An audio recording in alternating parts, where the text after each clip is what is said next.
Hi, it's Ashleigh from Sweet Dreams Bake Shop, and welcome back to my channel where I make a lot of cake and cookie decorating tutorials as well as give a lot of baking business tips.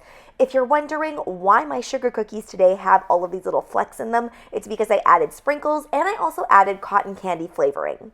You can do so much with my classic sugar cookie recipe, which you can check out right here in the upper right hand corner. This video is very much going to be focused on the tutorial aspect of these cookies, but if you want to see more story-based or vlog style type videos, you can check out this video in the right-hand corner where I show you all of the desserts that I made for this event. So to start, of course, we're going to start with pipe and flood consistency. Now, my general royal icing recipe is 1 cup of icing sugar to 1 tablespoon of meringue powder. Yes, I always use meringue powder instead of egg whites. I just find it's more shelf stable and it's easier to work with. But if you want to use egg whites, you certainly can.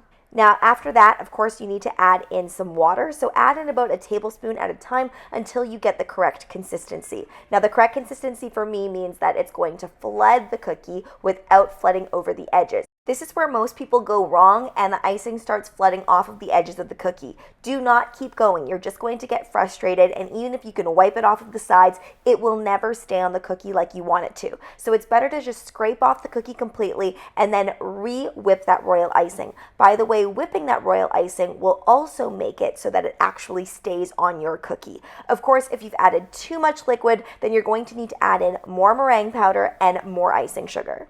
Those first few cookies were really simple because we're actually going to be projecting an image onto those, so I really didn't need to color block or icing block anything off. Whereas for these seahorses, I do want this part of their bodies to kind of stick out a little bit more. Now, in this particular instance, this actually doesn't matter too much because I end up adding on some piped detail, which kind of negates this process. But let's say that you were just making it like so, you would want to make sure that you let that piece dry first and then go ahead and add on the rest. Because if you don't, then everything just kind of melds together and you won't get that nice shape. I think this technique is better demonstrated when it comes to the seashells because you can actually see that blocking off very clearly, and I don't end up doing anything extra or adding on any other designs really that make those definitive lines. A couple more tips that I want to throw in that are really going to change the way that you cookie decorate is you really should be using tipless piping bags. And the reason is because you get way more control when you can control what size of tip you're using. And you also don't get the usual issue of curling. If you've ever heard of that, it's basically where your icing kind of curls up on itself as it's coming through that metal tip. And if there's any clogs of any sort, it's really easy to rectify that situation when you have piping bags that are tipless. When I'm filling in larger spaces like the sand dollar cookies at the beginning of the video, I really like to make sure that I cut a nice big hole for that on the tipless piping bag because it's going to fill everything in so much more quickly and it's a lot easier on your hand. And on the flip side, when I want to make really small detailed work or I need to fill in really small spaces, I can cut that tipless piping bag with precision. And this is sometimes where it is very difficult to use a metal tip like a number 1 because these get clogged very easily if your royal icing isn't perfect. So basically what the tipless piping bag does for you is it just kind of takes away some of that precision that you need to have. I want to mention that for all of the colors that I'm using, I always use a gel food colorant. I like Chef Master or Americolor.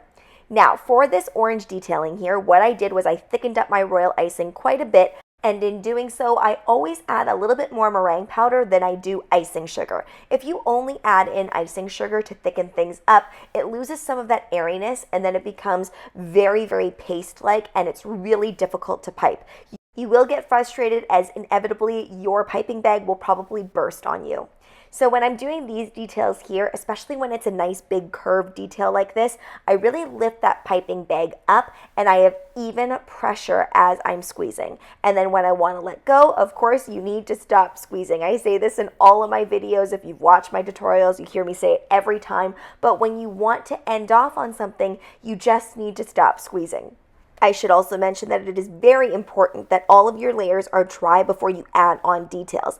Otherwise, what you're ending up doing is you're doing the wet on wet technique and all of your details will kind of meld together. And if that's not what you're going for, you need to make sure that the surface is dry. It will never be dry through and through in a short period of time, but it'll be dry enough where it's opaque on the top, and that's how you know you can add on details. I'm going in with black piping consistency, but you could easily do this with an edible paint or an edible pen. I just find it goes a lot faster when I just pipe it directly on there. These cookies were for my niece's birthday, and I've already done a Little Mermaid birthday for her before, so I needed to really get creative with what style I was going to go with this time. So I wanted to do something a little bit more modern, a little bit more fresh, so I'm going with all of these kind of watercolors. I think I use a tealy color, blue, and I end up using a little bit of purple as well. And I'm just very, very lightly airbrushing this on. I'm barely touching the top of that airbrush because if I press it too hard, it's going to deliver too much color and it's going to ruin that watercolor effect. Projecting onto cookies might seem like a no-brainer, and it really does take some of the guesswork out, especially when it comes to proportions. But you do have to learn how to work with your projector. First of all, it's all about finding that good image to work with. I always go for something like a coloring book image, because if I don't, it gets really, really hard to figure out which lines I'm supposed to be copying. The other thing is, when you're working on small details, it's really, really hard to be able to pipe those small details. So it's good to switch back and forth between edible paints and also piping details. That way, nothing is going to turn out looking too wonky. And use a very, very light hand when painting. If you don't have edible paints, you can always opt for gel food colorant mixed with a little bit of vodka or with a little bit of lemon extract to thin it out. And if this type of work isn't quite your forte yet, it really is important that your cookie is very, very solidified before you try this. I felt like my seashells were a slight bit boring, so I'm going ahead and adding some dots onto there, and I'm also making sure that the dots vary in size just to give it a little bit more flair. And when you're making dots, this is like Royal Icing Cookie Decorating 101. You want to squeeze that piping bag, stop squeezing, and then lift. And here is the finished product. I really, really loved these cookies. I ended up adding a little bit of a glint to some of the characters, and I also added in that little orange flower as well on there. And I did a little bit of writing too, but it was all done the same way with that projector. I don't often project when I am writing. I usually do it freehand, but I felt like for these particular cookies, it would really bring it together if everything was just super, super clean. Now let's get into the pricing of these cookies. Now, as most of you know, I no longer sell anything to the public. I solely make tutorials. However, I have been keeping a close eye on how much things cost because of course I have to buy things for my videos, and I also have a lot of friends in the industry. So I would definitely price these at a beginning starting point of $4.25 each. And I know that sounds a little bit steep, especially for something like the seashell cookies or the seahorses, which are a little bit less detailed. But it's all about the cost of ingredients, and it's also about the cost of your labor. And for these larger cookies, it would be $7 Canadian. Now, something that I do include in all of my cookie pricing is packaging, because I really did not like to give away cookies that were just straight in the box. They tend to get more damaged easily, and it just doesn't keep as well.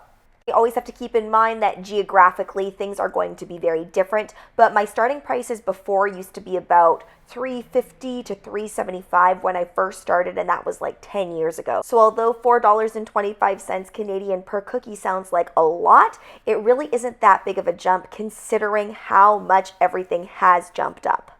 And of course, I always think it's wise to implement some sort of minimum, whether that is a cookie minimum. I personally like the dollar amount minimum, where custom orders must have a $200 spend minimum, for example. Thanks so much for watching, guys. Don't forget to like, share, and subscribe so you can be part of the Sweetie fam. Right now, I'm uploading weekly, so make sure you hit that notification bell so you know when I upload. Also, be sure to comment, request, or ask a question. I love hearing from you guys. Bye!